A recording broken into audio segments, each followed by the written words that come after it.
এই সুন্দর ফুল, এই সুন্দর ফল, মিঠা নদীর পানি, খোদা তোমার মেহেরবানি। কথা কি ঠিক? ঠিক, হ্যাঁ। এই সুন্দর ফুল, এই সুন্দর ফল, মিঠা নদীর পানি, আল্লাহ তোমার মেহেরবানি। তুমি কতই দিলে রতন, ভাই বিরাদার পুত্র স্বজন। এক সময় কিছুই ছিল না আপনার, আপনি কিছুই ছিলেন না। কথা কন না কেন? এক সময় আপনি জন্ম নিলেন, তারপরে আপনার অস্তিত্ব আস্তে আস্তে আস্তে মানুষ তোমাকে চেনা শুরু করে দিল, ও মুসলমান। তারপরে বড় হলেন, কথা কন, বিবাহ করলেন, বাচ্চা কাচ্চা হলো, আত্মীয় স্বজনে ভরপুর হয়ে গেল। বুড়ার বাড়ার এখন বাড়িতে মনে করেন বহু আত্মীয় স্বজন। কি আত্মীয় স্বজন আছে না? অনেক আত্মীয় স্বজন, খালি বুড়ে আর বুড়ি। এর থেকে দেখেন কত ছেলে মেয়ে, নাতি পুতি পোতা, তার ছেলে তার ছেলে, তার মেয়ে তার মেয়ে, একে ডালের ডাল চলে গেছে কদ্দুর। সবগুলো যদি একবারে দাওয়াত দেয়, গরু জব করলেও কুলাবে না। কথা কর, এগুলো কে দিয়েছেন? তুমি কতই দিলে রতন, ভাই বিরাদার পুত্র স্বজন, ক্ষুধা পেলে অন্ন যোগাও। অন্ন মানে কি? হ্যাঁ, ক্ষুধা পেলে অন্ন যোগাও, মানি চাই না মানি, খোদা তোমার মেহেরবানি, খোদা তোমার মেহেরবানি। এই সুন্দর, বলেন বলেন, এই সুন্দর ফল, সুন্দর ফুল, এই সুন্দর ফুল, সুন্দর ফল, মিঠা নদীর পানি, আল্লাহ তোমার মেহেরবানি, আল্লাহ তোমার মেহেরবানি। বলেন মারহাবা। এ মুসলমানেরা, তাই আম্মা জান আয়েশা বলেন, যারা বলবে প্রিয় নবীকে বা আল্লাহকে নবী দেখেছেন, তারা নবীর ব্যাপারে, আল্লাহর ব্যাপারে মিথ্যা কথা, তাহা মিথ্যা কথা বলেছে। অর্থাৎ লা তুদরিকুল আবসার ওয়া হুয়া ইউদরিকুল আবসার ওয়া হুয়াল লাতীফুল খাবীর। কখনো না পৃথিবীর কোন চোখ আল্লাহরে দেখতে পাবে না, কিন্তু আল্লাহ দেখেন কি দেখেন না? শুধু কি দেখেন নাকি? আল্লাহ রাব্বুল আলামিন শোনেন কি শোনেন না? জানেন কি জানেন না? আপনি এখন বসে কি করতেছেন আল্লাহ জানে কি জানে না? 7 তারিখে কি হয়েছে আল্লাহ জানে না? জানে না? যে সেন্টারে 3টে কুত্তে আসলো, সেই সেন্টারে ভোট পড়ছে 1200। কথা কয় না কে? কি কামটা করছে কোন? সুবহানাল্লাহ কইবেন না কি কইবেন? সুবহানাল্লাহ কোন? হ্যাঁ সুবহানাল্লাহ। ওয়াজ ওই দেখেন, কুত্তে আসি হাজির। এই কুত্তেরা তোল না, ওই যে কুত্তে আসি হাজির দেখছেন, কুত্তে হাজির আসি। কুত্তে এখন মানে ইয়া করতেছে, ভিজিট করতেছে যে কে আসলো কে না আসলো, ডিউটি পালন করতেছে, আফসোস করতেছে, হায় রে আমি একটা কুকুর হয়ে তাফসীর মাহফিলে ঢুকলাম, মানুষ হয়ে তাফসীর মাহফিলে আইছে না। কথা বলেন। কুত্তে আফসোস করতেছে, হায় রে কপাল, আমি একটা কুকুর হয়ে তাফসীর মাহফিল ভিজিট করতে আসলাম, শুনতে আসলাম, আর গ্রামের মানুষ বিছানায় শুয়ে আছে, দুঃখে বাঁচে না, কুকুরও দুঃখে বাঁচে না। বিশ্বাস না? ওই যে কুকুর, ওই যে এইটাই ভাইরাল ওয়াজ, ওই যে কুকুর যে ভিজিট করতেছে। এ মুসলমানেরা, আমার দিকে তাকান, এখন ওই যে কুকুর দেখা যায় আমার দিকে তাকান আমার সম্মানিত ভাইয়েরা। তাহলে আল্লাহ সুবহানাহু ওয়া তাআলা তিনি দেখেন, তিনি শোনেন, তিনি জানেন, সব জানেন। সামনে কি হবে, বিএনপি আন্দোলন করতে পারবে কিনা, আমার তো বিশ্বাস হয় এটা কবর হয়ে গেছে। কথা কোন? হ্যাঁ, কোনো লাভ নাই, কোনো লাভ হবে না। কাদা সুরাসুরি করলে কোনো লাভ হবে না আমার ভাইয়েরা।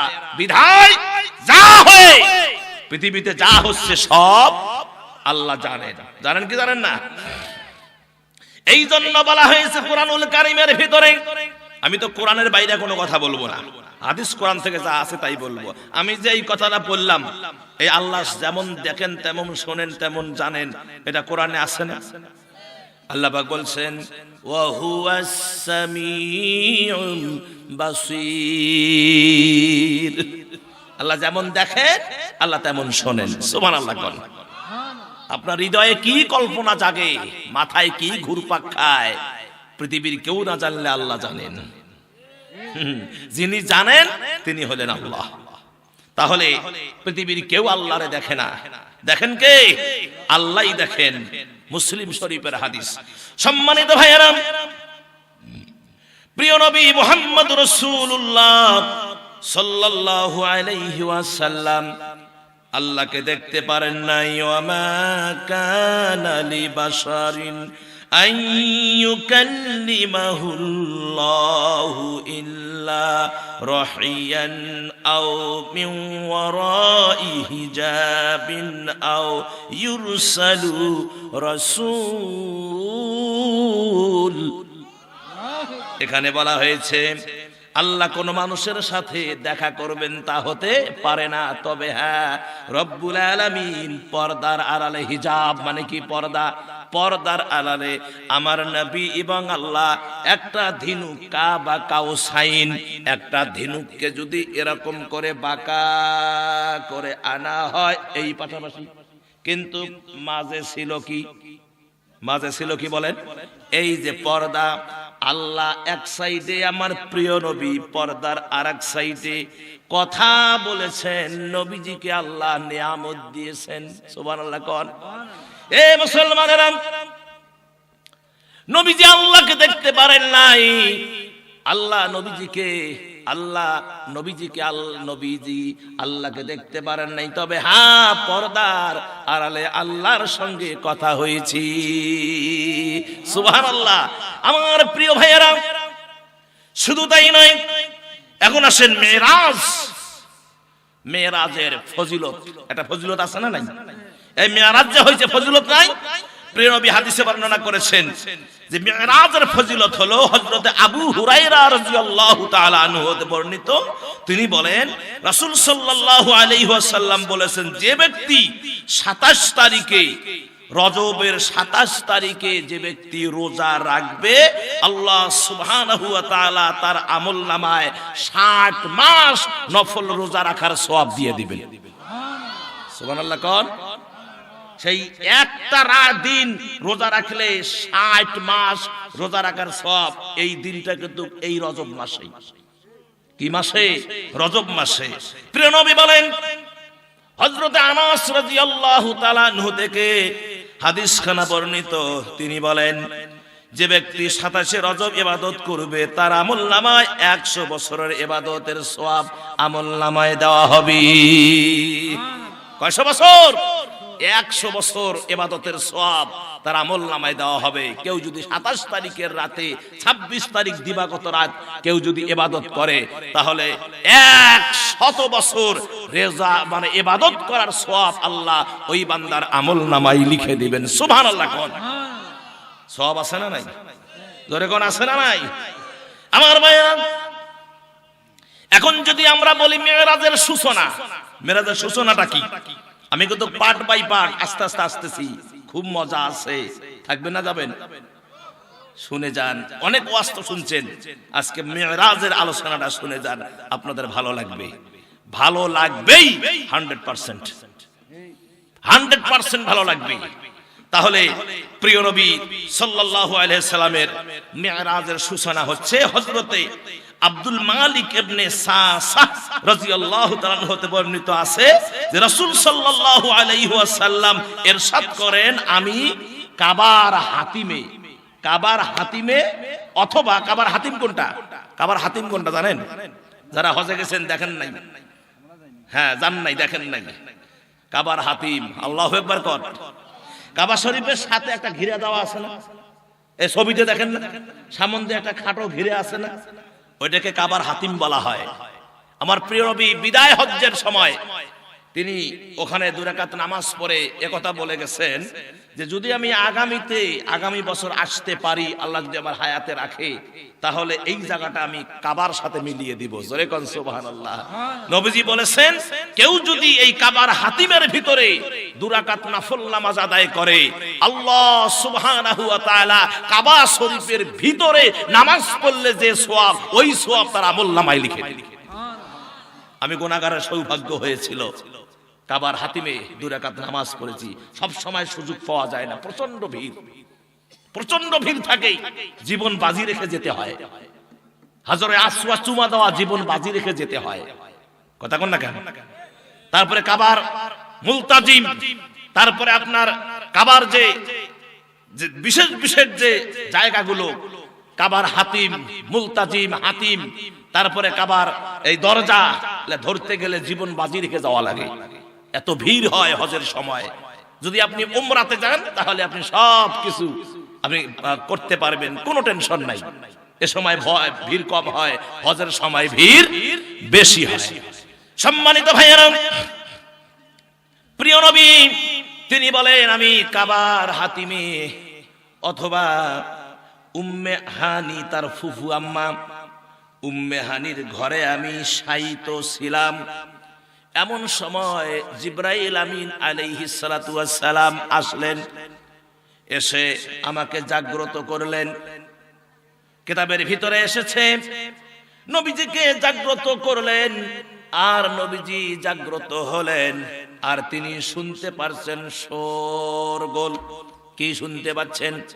শোরগোল শুনতে পাচ্ছেন।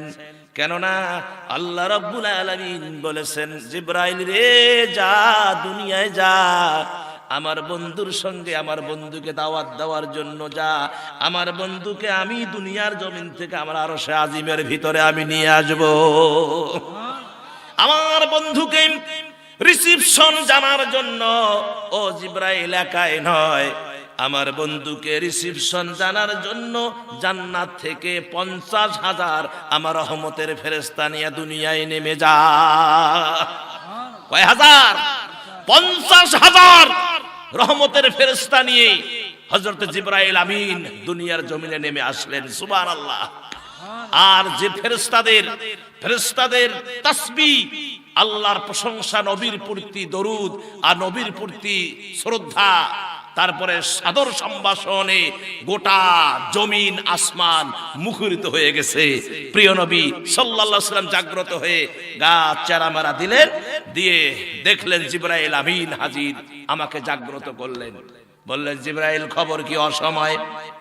ইয়া নবী আল্লাহ, কপাল আপনার খুলে গেছে, রব্বুল আলামিন আমারে প্রেরণ করেছেন, আজকে রজনীতে আপনার সঙ্গে আল্লাহর মিরাজ হবে, আল্লাহর বাড়িতে আপনাকে দাওয়াত করেছেন। নবী গো, দেরি নয়, তাড়াতাড়ি করে উঠে যান। নবীজি উঠলেন, জিবরাইল আমিন হুজুরকে নিয়ে সিনা মোবারক চাক করলেন। সুবহানাল্লাহ কোন। রাসূলের জীবনে 3 বার সিনা মোবারক চাক হয়েছে। কয়বার? 3 বার সিনা মোবারক চাক করা হয়েছে। একবার চাক করা হয়েছে কখন? রাসূলের বয়স যখন 5.5 বছর, ওই সময়ে যখন হালিমাতুস সাদিয়ার ঘরে ছিলেন প্রিয় নবী, তখন একবার সিনা মোবারক চাক করা হয়েছে। আর এই সময় রাসূলের এই মিরাজের সময় একবার সিনা মোবারক চাক করা হয়েছে। আমার ভাইয়েরা, আল্লাহ পাক কোরআনে দলিল দিচ্ছেন। রব্বুল আলামিন বলতেছেন, আলাম নাশরাহ লাকা সাদরাকা ওয়া ওয়াদা'না আনকা যিজরাকাল্লাযী আনকাদা যাহরাক। আল্লাহু আকবার কোন। আল্লাহ পাক বলেন, ও নবী, আমি কি আপনার সিনা মোবারককে প্রশস্ত করে দেই নাই? মানে আমি কি সিনাকে চাক করি নাই? আমার ভাইয়েরা, আল্লাহ রাব্বুল আলামিন নবীজির হৃদয়ের ভিতরে নূর ঢুকায়া দিলেন, যাতে করে আরশে আজিম পর্যন্ত যাইতে আর কোনো সমস্যা না হয়। যেখানে জিবরাইল ব্যর্থ, যেখানে বুরাক ব্যর্থ, রফরফ ব্যর্থ, জিবরাইল বলে ইয়া নবী আল্লাহ, এটা হচ্ছে সিদরাতুল মুনতাহা। আমি যদি এক কদম সামনে আগাই, আমার সমস্ত 600 পাখা সহ আমি জিবরাইল জ্বলে পুড়ে ছাই হয়ে যাব। ইয়া নবী আল্লাহ, আমার যাওয়ার আর ক্ষমতা নাই, এখন আপনার পাওয়ার। বোরাক ফেরত আসলো, জিবরাইল ফেরত, রফরফ আসলো, রফরফ গিয়ে আরশে আজিমের গোড়ায় লাগায়া দিলেন, বললেন হুজুর এখন নামেন, আমার এক কদম সামনে অগ্রসর হওয়ার কোনো পাওয়ার নাই, এখন পাওয়ার হলো আপনার। সুবহানাল্লাহ। কোন ওই যে আলাম নাশরাহ লাকা সদরাক, আল্লাহ এমন এক্সপ্রে মেরে দিয়েছেন, আল্লাহর বাড়িতে যাইতে আর কোনো সমস্যা। সুবহানাল্লাহ। কোন যদিও ঢাকার ভিতরে ইউনাইটেড হসপিটাল, একটা বাচ্চা